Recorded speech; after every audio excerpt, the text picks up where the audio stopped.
अस्सलामुअलैकुम। इस वीडियो को लाइक पे क्लिक करके वीडियो कंप्लीट वॉच करें और न्यू ऑडियंस जो ये वीडियो वॉच कर रहे हैं वो इस चैनल को सब्सक्राइब लाजमी कर लें ताकि फिर आप लोगों तक भी इस तरह की मजबूत कंपनीज के स्टॉक्स की वीडियोस ना मैं जो भी अपलोड कर रहा हूँ तो वो बर वक्त पहुंचती रहेंगी। केसी 100 से बात का आगाज कर लेता हूँ। तो इंडेक्स तो ना 85 से ऊपर पे ट्रेडिंग कर रहा है, लेकिन ज्यादातर लोगों के सवाल कंटिन्यूसली ये आ रहे हैं कि हमने तो वो स्टॉक्स बाय कर रखे हैं कि कोर्ट में तो इन कंपनीज पे केस चल रहा है और हमें तो पता भी नहीं था। और ज्यादातर लोग ना इस तरह की बातें फैला रहे हैं, यानी कि उन लोगों को डरा रहे हैं कि जिन लोगों ने जो स्टॉक्स मैं आप लोगों को आज की इस वीडियो में बताऊंगा ना तो वो बाय कर रखे हैं। तो मैं आप लोगों को सारी बातें बता दूंगा कि इन कंपनीज पे कोई भी केस चल रहा है या नहीं चल रहा, या ये स्टॉक्स डिविडेंड देंगे या नहीं देंगे, क्योंकि ज्यादातर लोगों के सवाल डिविडेंड के हवाले से भी आए हुए थे कि डिविडेंड के आसार तो हमें नहीं लग रहे और हमने तो ये शेयर्स बाय कर रखे हैं। तो पहली कंपनी की बात कर लेता हूँ। तो फूड सेक्टर में कंपनी आती है। फूड सेक्टर के स्टॉक की परफॉर्मेंस तो आप लोगों के सामने है कि नेशनल फूड्स हो, टॉम सीएल हो, कोई से भी जबरदस्त कंपनी का स्टॉक हो, एफसीपीएल हो, कितनी अच्छी पिछली हिस्ट्री में आप लोगों के सामने दिखने में आई है। टॉम सीएल की बात कर रहा हूँ ना, तो ये स्टॉक जो गिर रहा है ना, ये से प्रॉफिट टेकिंग की वजह से ड्रिल हो रहा है, यानी कि लो से जब ये स्टॉक था ना बड़ा, तो तब तो मैंने आप लोगों को बाय का कहा था। अब लो की बात कर लेता हूँ। तो मैंने आप लोगों को ना इन लो रेट्स पे टॉम सीएल की बाय कॉल दी थी। मार्च अप्रैल के मंथ की बात कर रहा हूँ, इसी ईयर की। तो 21-22 रुपए के रेटों पे ये ट्रेड कर रहा था और कितना तेजी से इस कंपनी के स्टॉक को अपर कैप भी लगना स्टार्ट हो गए। अप्रैल के मंथ की बात कर लेता हूँ तो 36-37 रुपए के रेटों पे ये आ चुका था। इसके बाद मई जून की बात कर लेता हूँ तो प्रॉफिट टेकिंग की वजह से गिरा और मजबूत लेवल तो टॉम सीएल का यही बना जिसको इस कंपनी के स्टॉक ने ऑनर भी करा, यानी कि 33-32 रुपए के रेटों पे टॉम सीएल ने आके ट्रेडिंग करी। और फिर कितना तेजी से टॉम सीएल ने उठते हुए अगस्त के 12-13 तारीख की बात कर रहा हूँ तो 47 रुपए तक का हाई लगाया जब ये था ना ड्रिल हुआ, यानी कि जब ये 40 रुपए से ऊपर पे ट्रेडिंग कर रहा था। अगस्त के एंड की बात कर रहा हूँ। तो फिर तब तो मैंने आप लोगों को ना टॉम सीएल को सेल का भी कहा था कि आप लोग टॉम सीएल को सेल लाजमी करें, इसको बेच दें। अब आप लोग इसकी होल्डिंग इसलिए नहीं करें कि प्रॉफिट टेकिंग की वजह से ये ड्रिल हो रहा है और लगातार वॉल्यूम बन रहे थे सितंबर के मंथ तक, मैं आप लोग को कहता रहा, लेकिन फिर ज़्यादा लोगों ने सेल इसको करा अक्टूबर के मंथ में। और फिर सवालात करे कि ऐसा ना हो ये स्टॉक ना, यानी कि ये कंपनी का जो स्टॉक है ये यानी कि खत्म हो जाए इसकी ट्रेडिंग, क्योंकि ये ना गिरे पे गिरे जा रहा है। और ज़्यादातर लोग इस तरह की बातें भी फैला रहे थे ग्रुप्स में कि जो स्टॉक गिर रहे हैं ना उन पे यानी कि केस चल रहा है, वो तो डिविडेंड भी नहीं देंगे। देखिए ये सारी बातें ना झूठ हैं। ये स्टॉक जो गिरा था ना सिर्फ प्रॉफिट टेकिंग की वजह था ड्रिल हो रहा, कोई भी ऐसा केस नहीं है इस कंपनी के स्टॉक पे। हाँ यूनिटी है, इस तरह के जो शेयर्स हैं जिन पे केसेस भी चल रहे थे पिछली हिस्ट्रीज में, तो इन कंपनीज के स्टॉक्स की तो मैंने आप लोगों को बाय कॉल दी नहीं। इसी फूड सेक्टर में यूनिटी का स्टॉक आता है, तो तभी तो मैंने आप लोगों को यूनिटी के अगेंस्ट टॉम सीएल की बाय कॉल दी कि बिल्कुल क्लियर है। और जिस तरह से इस कंपनी की जो एक्सपोर्ट्स है वो ज़बरदस्त जा रही है और बिजनेस ग्रो कर रही है और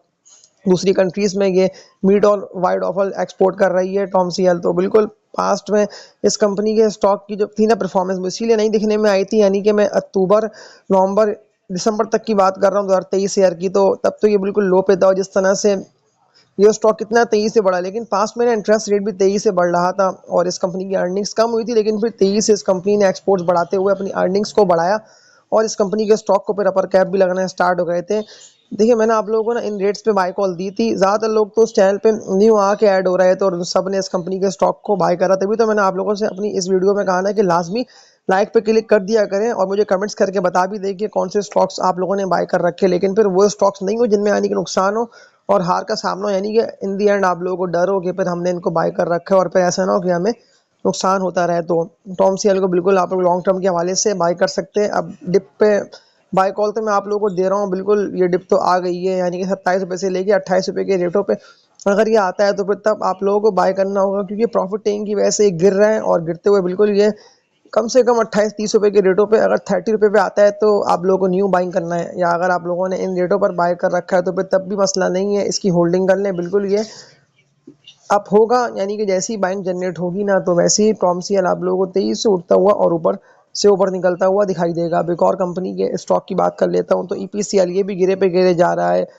और ज़्यादातर लोग फंसे हुए हैं और वही लोग सवाल कर रहे हैं कि हम क्या करें, हम तो इस कंपनी के स्टॉक से निकल नहीं पाए। तो मैं आप लोगों को एक बात यही कह दे रहा हूँ कि यही वो वक्त है कि अब आप लोगों को इस कंपनी के स्टॉक में ना थोड़ी थोड़ी करनी है इन्वेस्टमेंट, जैसे ऐसे के 15% या 20% या 30-40% तक ना आप लोगों को इस कंपनी के स्टॉक को बाय करना है, क्योंकि यही वो रेट से अगर आप लोग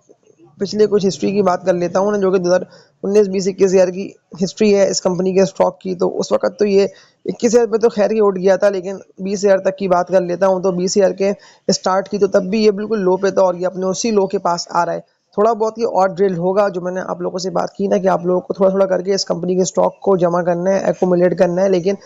थोड़ा ये जो ड्रिल होगा ना, तो ये ₹24 से लेके ₹25 तक का लेवल आ जाएगा आप लोगों के सामने दिखने में। अभी आएगा 2 से लेके 3 मंथ, यानी कि इसी ईयर के एंड तक की बात कर रहा हूँ। तो अगर ये स्टॉक बिल्कुल आप लोगों को इन रेटों पर आके मिलता है, जो कि इसके मजबूत सपोर्ट लेवल्स है, यानी कि सपोर्ट मिलेगी। ये जो ड्रिल हुआ है ना, वो इंटरनेशनल डॉलर बेस्ड मार्जिन्स पे कंपनी चल रही होती है, और डॉलर बेस्ड मार्जिन्स कम हो जाने की वजह से इंटरनेशनल मार्केट में ना इस कंपनी का जो है ना स्टॉक तेजी से यानी कि ड्रिल होता रहा, और इसी वजह से प्रॉफिट मार्जिन्स भी इस कंपनी के स्टॉक के कम हो गए, अर्निंग्स कम हुई, तभी तो इस स्टॉक में एकदम पड़ गया था सेलिंग प्रेशर। और मैं तो आप लोगों को इन रेटों पे कहा था कि आप लोग जमा करते रहे, और अगर आप लोगों ने मेरी कुछ पिछली वीडियोस को देखते हुए ना, अगस्त सितंबर के मंथ की बात कर रहा हूँ, तो तब तो ये 35 पे से लेकर 36 रुपए के रेटों पे था। तो अगर आप लोगों ने इन रेटों पर बाय कर रखा होगा तो मसला नहीं है, क्योंकि मैंने आप लोगों को बाय कॉल दिया, तो बिल्कुल आप लोगों को ये स्टॉक ना उठता हुआ दिखाई देगा। लेकिन जितने भी लोग अभी ये वीडियो वॉच कर रहे हैं, तो वो थोड़ा बहुत और वेट करें, यानी कि प्रॉफिट टेकिंग की वजह से मजीद ये ड्रिल होगा। थोड़े बहुत ना इस कंपनी के स्टॉक में वॉल्यूम ला सकते हैं, यानी कि थोड़ा बहुत अगर ये उठता है, तो बिल्कुल आप लोगों को इस कंपनी के स्टॉक पर नजर रखना होगी, क्योंकि फिर ये एकदम 34 रुपये से रिवर्सल लेके ना आप लोग 30 रुपये का रेट ब्रेक करके पे इसका सपोर्ट बन रही है लेवल, लेकिन ये इससे नीचे निकलेगा, यानी कि 26 रुपये के रेटों पे अगर ये आता है, तो फिर आप लोगों को एंट्री मारना होगी। अब एक और कंपनी के स्टॉक की बात कर लेता हूँ, तो मारी को हमने बाय कर रखा है एकदम। इस कंपनी के जो है ना शेयर प्राइस वो कहाँ पे, यानी कि 3700 रुपये 3600 रुपये के रेटों पे था, और जब अब हम लोग देख रहे हैं, यानी कि ज़्यादा लोगों ने ना ट्रेडिंग स्क्रीन जो थी वो देखी नहीं, यानी कि ज़्यादा लोग अपने कामों में मसरूफ हो गए थे। इस कंपनी के स्टॉक को 3400 35-3600 रुपये के रेटों पर बाय करके अब वो लोग देख रहे हैं, तो वो लोग हैरान है कि ये स्टॉक कैसे इतना, यानी कि कीमत इसकी बिल्कुल यानी कि लो पे आ गई है, तो ये कैसा हो गया है। तो मैं आप लोगों को एक बात ये कह दे रहा हूँ कि इस कंपनी के स्टॉक ने डिविडेंड और बोनस शेयर्स दे दिए, इसी वजह से इस कंपनी को ना शेयर प्राइस वो एक्स डिविडेंड और एक्स बोनस शेयर्स होने के बाद ये खुला है, तो फिर ये तभी तो आप लोगों को 430-440 रुपये के रेटों पे आके ट्रेडिंग करता हुआ दिखाई दे रहा है। और एकदम ये जो गिरा है ना, और ये 380 रुपये के लेवल पे आके ट्रेड करके इससे उठा, तो ये इसका लेवल बन चुका है मजबूत। अब लोग सवालात कर रहे हैं, तो करने दें उनको, कि इस कंपनी के पे केस चल रहा है। ऐसे यूनिटी पे था, और पिछले अगर मैं कुछ कंपनीज की बात कर लेता हूँ, तो उन पे केसेस थे, तो इस पे केस नहीं है, यानी कि कोई भी ऐसा मसला खराबी नहीं है, ना कोर्ट में केस है, ना कोई ऐसा मसला है। ऐसे मिलर ट्रैक्टर पे एकदम आया था ना, और तेजी से उसका शेयर प्राइस ड्रिल हुआ था। तो ये जो ड्रिल हुआ है ना, तो ये डिविडेंड और बोनस शेयर्स की वजह से ड्रिल हुआ है, और बिल्कुल ये आप लोगों को लॉन्ग टर्म में जाके 1.5-2 साल के बाद अगर आप लोग इस कंपनी के स्टॉक को अभी बाय करके और 1.5 साल के बाद या 1 साल के बाद देखेंगे, तो बिल्कुल ये स्टॉक ना आप लोग की इन्वेस्टमेंट 100% डबल कर चुका होगा। लेकिन वो लॉन्ग टर्म में होगा ना। लेकिन अगर मैं कुछ पिछली बाय कॉल्स की बात कर लेता हूँ, तो मैंने आप लोगों को इन लेवल से जितने भी लोगों के सवाल मारी के हवाले से आए थे ना, मारी लिख लिख के आप लोगों ने सवाल करे थे कि मारी का बता दिएगा, तो मैंने आप लोगों को इन रेट्स पे मारी की बाय कॉल दी थी। ऑलमोस्ट साल पहले की बात कर रहा हूँ, 2023 ईयर की अगस्त सितंबर के मंथ की। तो 1700-1600 रुपये के रेटों पे था, और 100% की डबल हुआ, 3000 रुपये तक गया। मैंने आप लोगों को सेल का बोला, और 3000 रुपये से भी हमारी तेजी से उठता हुआ 3600-3700 रुपये तक गया। लेकिन अगर आप लोगों ने सेल नहीं करा, तो आप लोगों ने बहुत अच्छा मौका ना अपने हाथ से मिस कर दिया, क्योंकि उसी वक्त आप लोगों को सेल करके ना प्रॉफिट टेकिंग करके निकल जाना था इससे। लेकिन अब जितने भी लोग बाय कर रहे हैं, वो लोग माइंड में ये रखेंगे 1-1.5 साल के बाद ही ये स्टॉक ना आप लोगों को 100% तक का रिटर्न देगा। लेकिन बिल्कुल आप लोगों को ऐसे अभी 400 रुपये के पास ये आके ट्रेड करने लग जाएगा, तो 400 को 800 के न्यू ईयर में, न्यू ईयर के सेकंड उसकी बात कर रहा हूँ, ऐसे कि अगस्त सितंबर तक की 6 मंथ के बाद की बात कर रहा हूँ न्यू ईयर की। तो बिल्कुल ये आप लोगों को 800-900 रुपये के रेटों पे ट्रेडिंग करता हुआ दिखाई दे सकता है। अब इसके अलावा एक और ज़बरदस्त कंपनी के स्टॉक की बात कर लेता हूँ, तो इसके भी लोगों के सवालात कमेंट सेक्शन में आए हुए थे कि हमने भी पावर कंपनी को बाय कर रखे। देखिए, ये तो आप लोगों ने बहुत बड़ी गलती कर दी कि आप लोगों ने मेरे चैनल पे अपडेटेड वीडियोस को, जो कि मैं आप लोगों को था ना दे रहा पावर कंपनी की भी अपडेट वीडियोस के, लाजमी आप लोग पावर कंपनी को अभी ये वीडियो वॉच करते हुए डिसीजन लें, और बाय करना हो तो बाय करें, सेल करना हो तो सेल करें, लेकिन मेरी वीडियो कम्प्लीटली देख लें। उनमें तो मैं आप लोगों का पावर का बता भी रहा था कि ये स्टॉक क्यों गिर रहा है, और ये कहाँ तक जाएगा, और ये कितना बढ़ेगा, यानी कि मैंने आप लोगों को लेवल्स, टारगेट्स सब बता दिए थे कि जो उठ रहा है तो ये कहाँ तक जाएगा, और गिर रहा है तो ये कहाँ तक गिरेगा। लेकिन फिर भी लोगों ने इस कंपनी के स्टॉक को ना नहीं समझा। मैंने आप लोगों को 2 दिन पहले वीडियो बना के बता दिया कि ये अपने मजबूत लेवल के पास से आके ट्रेड करके उठाए, तो लाजमी इसमें एंट्री मारा। आप लोग खुद जाके मेरी कुछ पिछली वीडियोस को देखें, या 2 दिन पुरानी वीडियो भी वॉच कर लें। इसमें मैंने आप लोगों का पावर कंपनी का बताया भी था कि बिल्कुल ये उठेगा, ट्रेडर्स इस कंपनी के स्टॉक में एंट्री मारे, और ट्रेडर्स ने बिल्कुल मुझे कमेंट्स करके बताएं भी कि हमने इस कंपनी के स्टॉक को लिया है और सेकंड सेशन में कितना तेज़ी से ये उठा, यानी कि 98 रुपये से इस कंपनी के स्टॉक ने सपोर्ट बना के ऑनर करा और तेज़ी से इसको बुलिश ट्रेंड आया और 1 करोड़ से ज़ायद की वॉल्यूम लगी और 97 लाख के भी उसके बाद वॉल्यूम लगी, यानी कि ऑलमोस्ट 2 करोड़ तक की वॉल्यूम्स ने बता दिया कि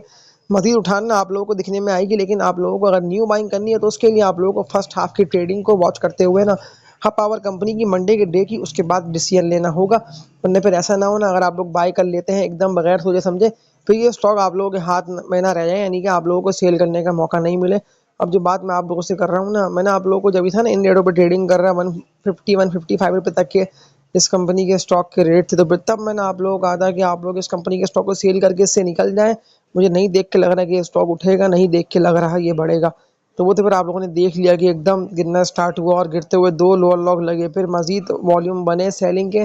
1-1 करोड़ के वॉल्यूम बनना स्टार्ट हो गए थे और लोग फँस गए, डिसीजन ले नहीं पाए। और अगर आप लोग कुछ मेरी पिछली वीडियोज़ को देखें ना 1 से लेकर 1.5 मंथ पुरानी, तो तब तो मैंने आप लोगों को जब ये था ना ट्रेडिंग कर रहा है 150 रुपये के रेटों पे, तो तब मैंने आप लोगों को कहा था कि ये जाएगा 165 रुपये से लेके 166 रुपये तक, लेकिन थोड़ा बहुत ये उससे ऊपर ही गया, यानी कि थोड़ा बहुत ये उससे ऊपर उठ गया था। और तब तो मैंने आप लोगों को कहा भी था कि अब ये स्टॉक उठ गया है तो लाजमी आप लोगों को डिसीजन लेकर इस कंपनी के स्टॉक को ना समझते हुए सेल कर देना है, क्योंकि मैंने आप लोगों को सेलिंग का कहा था, तभी तो मैंने आप लोगों से डिसीजन लेने को भी कहा था कि आप लोग डिसीजन ले लिएगा, मत सवालात करिएगा इससे उससे। अब जो आप लोगों के सवालात आए हुए थे तो मैंने आप लोगों के सवालात को समाप्त करते हुए लास्ट बात यही बोल दी, जो कि मैंने आप लोगों को कहा ना कि अगर ये थोड़ा बहुत और उठता है मंडे के डे की फर्स्ट हाफ की ट्रेडिंग में तो तब आप लोगों को एंट्री मारनी है, लेकिन अगर ये उठता रहता है तो फिर लाजमी जितने भी लोग फंसे हुए हैं ना हाई रेट्स पे उन लोगों को लाजमी इस कंपनी के स्टॉक से निकल जाना है। थोड़ा बहुत लॉस तो रियलाइज़ कर सकते हैं आप लोग, लेकिन ऐसा ना हो ना कि आप लोगों को जो लॉस हो वो 30 से लेके 40% तक का हो रहा हो, तो फिर तब आप लोग सेल मत करिएगा। लॉन्ग टर्म में बिल्कुल ये रिकवर करेगा और ये मज़ीद तेज़ी से आप लोगों को उठता हुआ दिखाई देगा। तो इस वीडियो को एंड करता हूँ और लास्ट बात मैं आप लोगों से यही बोल दे रहा हूँ कि देखिए मैंने अपनी कोशिश पूरी करी है आप लोगों को समझाने की भी, क्योंकि लोगों के सवाल आए हुए, देखिए केस चल रहा है इन कंपनीज़ के स्टॉक्स पे, फिर ऐसा ना हो कि भरपूर तरीके से हमें लॉस हो। तो सारी बातें मैंने क्लियर करके आप लोगों को बता भी दिया, ना कोई केस है ना कोई ऐसा ऑर्डर आया हुआ है इन कंपनीज़ के खिलाफ कि फिर आप लोगों ने अगर इन कंपनीज़ के स्टॉक्स को बाय कर रखा हो तो फिर आप लोगों को भरपूर तरीके से लॉसेस होना स्टार्ट हो जाए, इसलिए कि इन कंपनीज़ के स्टॉक्स को ना लोअर लॉक पे लोअर लॉक भी लगना स्टार्ट हो जाए। तो ऐसा कुछ भी नहीं है, मैं अपनी बात पर कायम हूँ, तभी तो मैंने आप लोगों से कहा ना कि मज़ीद बाइंग आप लोग लेवल्स को देखते हुए कर सकते हैं। और इस वीडियो को बिल्कुल आप लोग थोड़ा पीछे करके भी वॉच कर लीजिएगा दोबारा से, क्योंकि ज़्यादातर लोगों तक ना ये वीडियोस पहुंच नहीं पा रही होती। अभी तो मैं आप लोगों से बैक करके अगेन वॉच करने का इसीलिए बोल रहा हूँ कि अगर ये वीडियो आप लोगों तक पहुंची तो फिर आप लोग ना कम्प्लीटली देखते हुए समझे भी कि जो मैंने आप लोगों को लेवल्स दिखा के बातें बता दी है ना, बेसिकली मैंने अपनी वर्किंग करके आप लोगों को बाय कॉल दिया। और ठट्टा सीमेंट और CPHL जो स्टॉक की मैंने आप लोगों को बाय कॉल दे दी है, तो सारी बाय कॉल्स ना इंटैक्ट है। लेकिन इस वीडियो को एंड करने से पहले लास्ट बात मैं आप लोगों से यही बोल दे रहा हूँ कि फाइनल डिसीजन लेना आप लोगों को है, लेकिन KC 100 के स्टॉक्स में आप लोगों को मज़ीद उठान दिखने में आएगी। अब वो ऑयल मार्केटिंग के स्टॉक्स या कोई सी भी कंपनी से हो, आप लोगों को फाइनल डिसीजन लेना होगा वर्किंग करने के बाद। लेकिन इस वीडियो को एंड करने से पहले एक और बात आप लोगों से यही बोल दे रहा हूँ कि जो कि मैंने कम्युनिटी में आप लोगों के लिए बनाया हुआ है ना, जो कि मैं पोस्ट भी बेसिकली आप लोगों के लिए अपलोड कर रहा होता हूँ, कि लाजमी क्लिक करके मुझे कमेंट्स वगैरह करके लाइक पे क्लिक करके बता भी दिया करें कम्युनिटी में भी, क्योंकि मैं ज़्यादातर लोगों की ना कम्युनिटी पोस्ट में राय ले रहा होता हूँ, ताकि मुझे पता भी चल जाए कि आप लोगों को क्या लगता है कि कौन से स्टॉक को बढ़ना है या कौन से सेक्टर को बढ़ना है, या कौन से लीडर के आने से किस तरह यानी कि मार्केट में मज़ीद तेज़ी आएगी या नहीं आएगी। तो मैं इस तरह के सवाल कर रहा हूँ तो आप लोगों से स्टॉक्स के रिलेटेड, तो फिर लाजमी आप लोग कम्युनिटी पे ना अपलोड किए आने वाली पोस्ट को लाजमी क्लिक कर दिया करें, ताकि एटलीस्ट मुझे पता भी चल जाए कि कितने मेंबर्स जो हैं वो मेरी वीडियोज़ को डेली बेसिस पे देख रहे होते हैं। तो ये था इन सारी कंपनीज़ के स्टॉक्स का टेक्निकल एनालिसिस। इस वीडियो को एंड करता हूँ, लाइक पे क्लिक मस्ट कर दिएगा। और जो बातें मैंने आप लोगों को बता दी है ना, तो मैं अपनी बातों पर कायम हूँ, तभी तो मैंने आप लोगों से एक बात यही बोली ना कि आप लोग कंप्लीटली वॉच करके ना वीडियोस को फिर फैसला करा करें कि कौन से स्टॉक को आप लोगों को बाय करना है। लेकिन इन शेयर्स को आप लोगों को हरगिज़ बाय नहीं करना। WTL, कॉसम, PIBTL ये सारे वो शेयर्स हैं, इसमें सिनर्जी भी आता है, GGL, GGL ये सारे वो स्टॉक्स हैं, आप लोगों को इनको नहीं बाय करना है ना, आप लोगों को इनमें काम करना है। हाँ, अगर आप लोगों को CSAP, ठट्टा सीमेंट, हम नेटवर्क, फ्लाइंग ये सारे स्टॉक्स, FFC इनको बाय करना हो तो कुछ मेरी वीडियोस को पिछली वॉच करके डिसीजन आप लोग ले सकते हैं कि आप लोगों को क्या करना है। तो इस वीडियो को एंड करता हूँ, तब तक के लिए अपना ख्याल रखिएगा। अल्लाह हाफिज़।